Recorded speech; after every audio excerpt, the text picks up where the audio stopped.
everybody, this is Boogess Reviews, and today I'm going to be doing a review on the McFarlane Toys Mortal Kombat Blood Feud Hunter Spawn figure. So before we take a look at Spawn, let's take a look at the only accessory that he comes with, his axe. First up, Spawn comes with this axe, and I believe this is the same one that was released in the Target version. I don't have that version, so I can't compare it, but it does look the same. But anyways, it looks really nice. It's got some really nice sculpt detail to it, and some really nice blood-splattered paint on it. I love how that looks. And the skull also looks really good.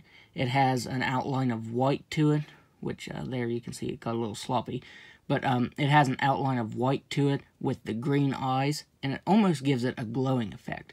There, this side you can tell more. It actually looks like it's glowing, but it's just that paintwork is done really well.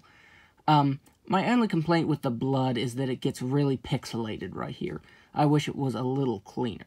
Because most of Spawn, it's actually, the blood is painted on and not printed on. But yeah, you can definitely tell it's printed on the axe. So there Spawn is holding his axe, and he can hold it in either hand very tightly. It's a very tight grip on there. So now let's go ahead and take a look at the head sculpt. So taking a look at the head sculpt, I think it looks nice for the most part. But I feel like it could have been painted a little differently. And this suit is done in white and red, and it has a brown like wash over it, and it's a really weird brown color. But as you can see, there is a lot right there on his mouth, and under his chin. That looks really bad.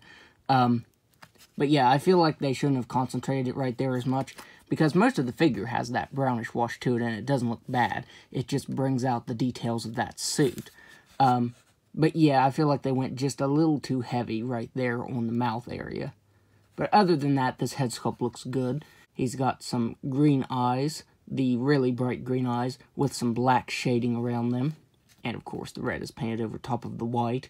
I can't remember if I said it, but this figure is exactly the same as the previous Spawns we've gotten. It is just painted differently. But I still really like it.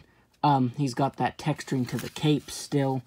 And this one is done in a glossy color, instead of the flat colors the others were done in. And I really don't mind that gloss finish, because the matte finish ones, the black would rub off on my hands. And this glossy finish, I can do that, and there's no black rubbing off. So I feel like this one is sealed a lot better than the last version. On his chest, we get some really nice blood splatter. And like I said, it looks really good because it's painted on, it's not printed on. Like the axe is. We get some touches of gold on the suit, like for the chains and the spikes on the forearm and the bicep. They were originally done in silver with the last Spawn. You get the skull and chains, which is done in a gold color. It was stuck, and it left that yellow color on it. And it's not as bad on the right side, but it's still there. It's way more noticeable here, though. So I guess you can put it down like this if you want. You get some more blood down here on his thigh, but it's only on the right side. I wish he would have just been covered in blood from head to toe. You do get some blood on the right hand right there. It's just a little touch of it. There's actually a little bit on the left hand, but it's not very much.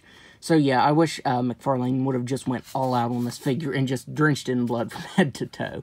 I think that would have looked really cool. So now, let's go over his articulation. I do want to go over it because it is slightly different than the previous Spawns I've reviewed. So let's go ahead and go over that now. He has a ball-jointed head that can look up all the way. It can look down just about all the way. He can move his head side to side, and a little bit of tilting. He has ball-jointed shoulders that can move out very, very far. And he has some really nice butterfly joints. They move back and forth and all the way around really nicely.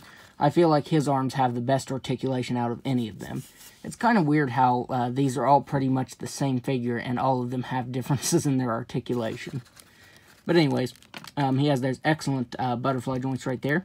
He has swivel at the bicep, double-jointed elbow that can bend in all the way.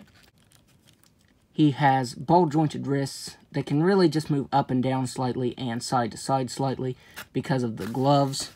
This one moves a lot better. This one moves up and down and all the way around, but it is still hindered by this just a little bit. He has a ball-jointed diaphragm that can move back just about all the way. When you couple it with the ball-jointed waist, you can get him moving back all the way, and he can crunch forward all the way. His torso can move side to side, And the waist really doesn't want to move side to side at all for me. That's really odd. But yeah, the waist doesn't want to move side to side at all. But I will be using the up and down movement more than I will side to side, so that's not a huge bother. He has ball-jointed hips that can do a complete split. He can kick forward that far. He can kick back more. Now, if you see, this soft crotch joint right here was stuck underneath his thighs when I first got him. So that is a problem that I've had with this figure that I haven't had with the rest of the spawns, is this getting caught right here in the thigh. Let's see if it'll... Yeah, it's starting to do it right now. So you kind of have to just turn it and get it under there. So yeah, I'm not sure why it does that. He has a swivel at the thigh that is very slight. I feel like the articulation there is probably the worst out of all of them.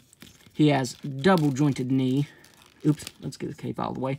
He has double jointed knee that can move in all the way.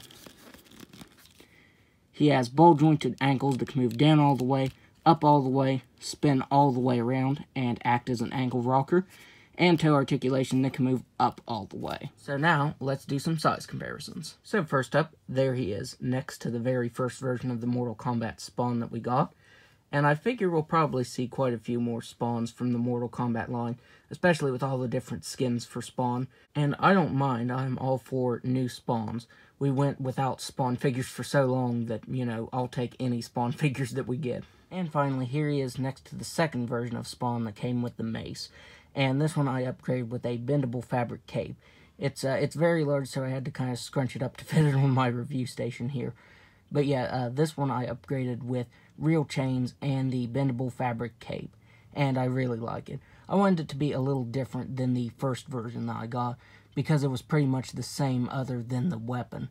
So yeah, all three versions are pretty different now. So overall, I'd highly recommend this version. It is another really awesome figure of Spawn. And like I said, I'll take all of the Spawn I can get. My only complaints is that brown wash, that weird brown color they did over top of the suit. It is a little heavy in some places, particularly right there in the mouth, and I don't think that looks good. And the chain on mine. It was stuck to the figure, which I think that was more just my figure. Where it was stuck to it and it left that yellowish color to it. If you move the chains down, you really won't notice it, though. But other than that, this is a really, really awesome figure. So that's my review. If you like this review, be sure to hit the like button and subscribe to my channel. Thanks for watching.